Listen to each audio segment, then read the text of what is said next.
الكيمياء كانت عامله ايه النهارده؟ الحمد لله. كانت حلوه؟ اول حاجه انا اعمل وكيل يعني.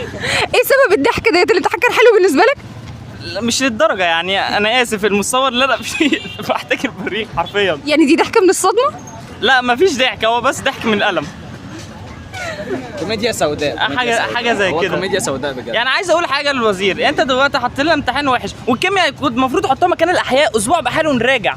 يعني انت حاطط احياء اسبوع بحاله ليه يعني؟ والفيزياء ما نعرفش ايه اللي هيحصل. والانجليزي برضو حاسوا هيجيبوا قطعه اكتب عن ويجز حرفيا. ليه حرفيا؟ وغير كده المراقب كل شويه يقعد يتمشى، موترني، مروحه فاصله، مفيش اي حاجه. واللي قدامي واللي ورايا بيقول لي السؤال كام، ما اعرفش اقول له ايه. انا ذات نفسي هابت كل الامتحانات يعني. وفي حاجه تقول عليها برضو، ان في مشكله في المفاهيم. بعد بتاع حوالي ساعتين من الامتحان جالي ورقه بيقول لي صحح المفاهيم، عشان في حاجات اصلا مش معموله صح في المفاهيم، في ناس حلت بناء على المفاهيم المكتوبه. فده ايه ده؟ انت مديني كتاب توقعني بيه ولا تساعدني بيه؟ المفروض ان امتحان اوبن بوك، ما فيش الكلام ده خالص. بغض النظر عن كتاب المفاهيم او مش جايب منه حاجات كتير، الباب الاول والثاني ده تمام. وغير كده يعني حاجات كتير، الاسئله صعبه ومفيش اي تركيز من الطلاب حتى.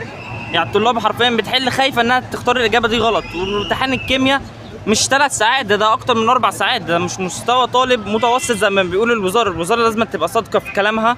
وغير كده ليه الوقت مش كافي. في طلاب ممكن تقول الوقت كافي على حسب المستويات. انا اسف، في طلاب بتذاكر من اول سنه ودحيحه، وفي طلاب برضو نص نص، في طلاب لا. بس هو كان لازم طب انت شايف في المجمل لا ده طالب المتفوق، ده المقبل.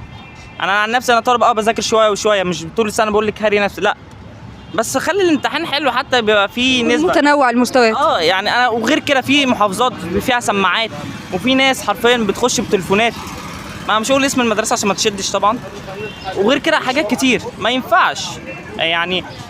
ان شاء الله بنعوض في المواد الجايه ان شاء الله. بس العربي ادونا درجات رفع عشان الاسئله كان فيه اسئله متنوعه، وهم ادوا 12 درجه، ده حاجه انا افرح بيها غير درجات الرأفة. بس هم يا ريت انا عامل في اللجنه محضر اثبات حاله ان انا مغير 7 اسئله غلط. يعني انا عامل عليها اكس في البابل شيت. في البابل شيت. انا عشان من كتر التوتر انا اتلخبطت في الترقيم. فانا ما اعرفش اعمل ايه بقى. اثبات حاله يقولوا ده تمام، ما اعرفش بقى. غير بقى التصحيح، انا ما اعرفش تصحيح الكتروني. يختاروا بوت معفن بقى يطلع اجابات كلها صح، بوت حلو على حسب بقى البوت اللي حاطينه في الاجابات، وحاجات كتير. تتمنوا ايه في الامتحانات اللي جايه؟ نخلص وننام. ما بهزرش، انا عن نفسي انا عايز اخلص. انا نفسي ابقى ضابط، بس بعد كل ده ما اعرفش بقى ايه. انا ربنا يحقق لك حلمك. حسب انا نعمل وكيل فيهم في المنظومه كلها.